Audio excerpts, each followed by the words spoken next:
دەنگڤدانە دەستژکارکێشانە وەزیرê بەڕەوانiyê Jim Mattis بەرسڤە هەری بihîstî بوو ji bo biryara ji nişkê vaya Serok Trump ya vekêşana hêzên Emerîkî ji Sûriya.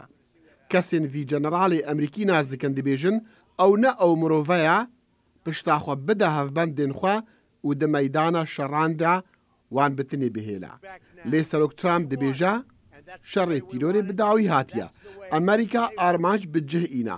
Daeş ji nav biriye û êdî serbazên Emerîkî dê ji Sûriya bên vekêşan.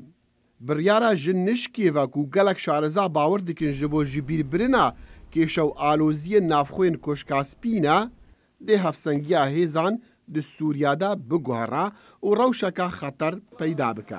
Sînatorê navdarê Komarî Lindsey Graham hûjdariya rewşek xeter dide serokî û jê dixwaze hizra biryara xwe biketeve. Ez dikarim sûzê bidmete ku her tiştek li Iraqê çêbû dê li Sûriya çêbit bitinê eger em rêbaza xwe biguherîn.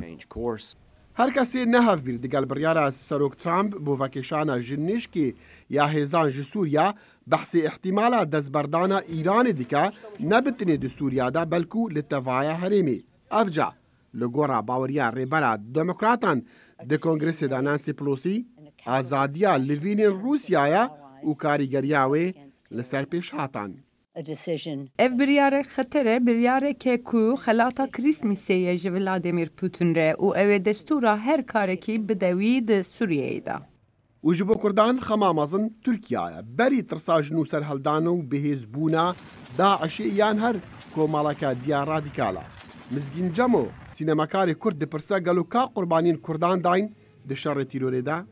هزار شهید جدانه گویا لحظه که امریکی گریان ارمانجا خو دبی امریجی روج آوا یا شرقی فرات درکوین اف دربک خنجری الپشتا ملت کرد کرد روزاتا نوین ده گلک پیسنگه وکی روزاول ام حمزان دسکتی گلک کرد گلک دسکتی که مازنه دهشتنه که قتل عام ملت قتل عام خلاص که نێزیکی 2000 سەربازên Emerîkî di Sûriya de navvekêşana wan niha dê du pisyaran bêbersiv bihêle.